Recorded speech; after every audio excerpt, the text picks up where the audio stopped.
Okay, good morning, everyone. Come on, Thank you. We'll continue our book reading today. Advanced Selling Strategy by Brian Tracy.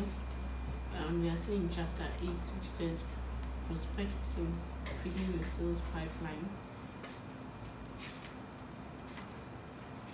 Yes, so far, rather, we're looking at prospecting strategies and questions that we need to ask when, or we need to ask when trying to get prospects. We all stopped yesterday was actually asking where your prospects are, and I give example of using our product as I use our product as an example, putting it in strategic places where our audience can find our product, because our product is meant rather for everyone, for schools, for home, for offices, etc. So where can we find this audience? Where can we find these people that will be able to patronize or buy our products? You can find them in supermarkets, shopping malls,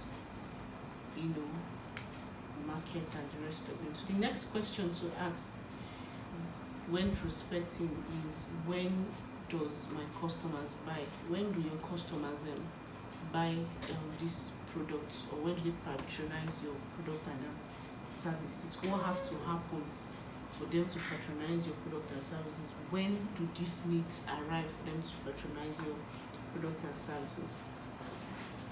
So when does my customers buy? This is the next question in effective prospecting.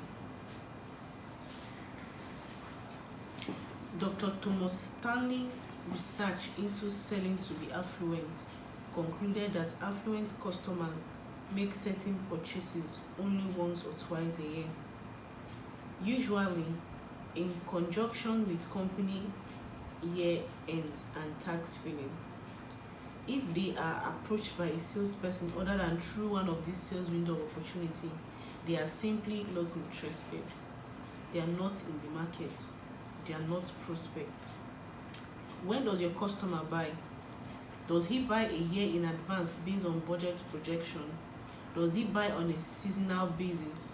Does he buy on or make purchases decisions during a specific budget period? Does he buy throughout the year as he needs dictates? Knowing when your customer is most likely to buy your product or service is essential to you, to your being in the right place at the right time. The question about when also refers to the things that have to take place before your customer is in a buying frame of mind. Does your customer buy only when he's sure that others have purchased your product and are satisfied with it? Does your customer buy when someone he respects give your product a testimonial or refers you to him? Does your customer buy only after your product or service has been independently tested and recommended by an outside authority?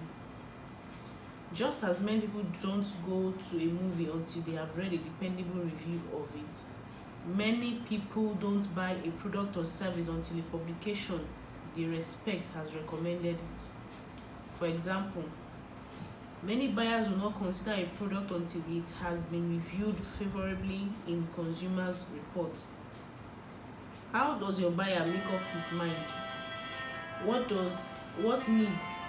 needs to happen for your customers to be open to your selling message? Why doesn't my customers buy? This is a great question.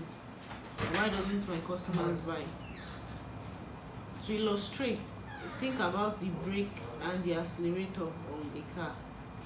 You can go faster by either stepping on the accelerator or by taking your foot off the brake. Reasons for not buying are the brakes in the sales process. You can often increase your sales immediately by removing the main objection to buying that cause your prospects to defer, delay, or reject your offer. Customers are funny. They have reasons for buying and reasons for not buying. It is essential that you marshal all the reasons that the customers should buy and include them in your presentation. But it's equally essential that you identify the major reasons your customers hesitate. and deal with them effectively. Regardless of whether your customer specifically brings them up. Xerox saw their market share drop from 80% to 12% when the Japanese invaded the market with less expensive copiers that included more features and better guarantees. After struggling for several years, Xerox turned the tide against its competitors by guaranteeing complete customer satisfaction. If you purchased a Xerox photocopier and you weren't happy for any reason, they would replace the photocopier with a new machine and keep replacing it until you were satisfied. Simultaneously, the factory was instructed to manufacture machines of such quality that the replacement would be few. This strategy enabled Xerox to garner some of the highest customer satisfaction ratings for photocopiers in America and launch them firmly on the comeback trial in an extremely competitive market. Xerox discovered that the primary reason customers weren't buying their machine was because of service problems. They increased their sales dramatically by removing the primary negative attributes, while at the same time highlighting their existing positive qualities and features. Okay, so this is your stuff for our reading. So when was my customer buy and why doesn't my customer buy? So what are the things that need to happen? These are one of the questions you need to ask. What needs to happen for my customer to buy? Does he have to wait for a particular season? Does he have to wait for a particular authority to approve something? Does he have to wait for a particular budget? Is he the kind of person that buys in advance, or is he buying based on maybe my dream budget for this? Okay, well, this is part of my budget. Is he a seasonal buyer?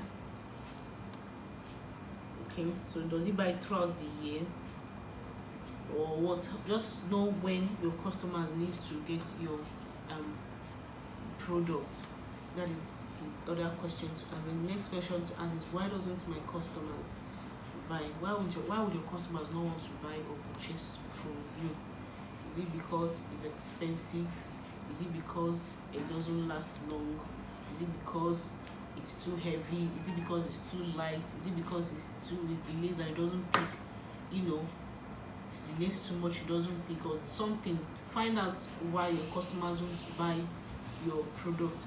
And again, it shouldn't be what you think, it should be from the customer's point of view. Remember, whatever you're doing should be from the customer's point of view, because you're actually serving them. You get to serve them and do things for them, not just for yourself. So whatever thing you're doing, whatever factor you're considering, has to be from the customer's point of view. Whatever buying decisions or whatever buying reasons have to be from the customer's point of view. So you have to find out why they will not buy your products, then to get their answers for them. And when you do, give them the reasons why they should buy your products. Include it in your presentation, include it when you're talking to them, make it effective, and always bring it up when they tend to have that doubt, so that you'll be able to replace their dissatisfaction or their not buying, their decision of not buying at that time or that particular time when you're selling to them. So that's your stop for our reading today. Thank you.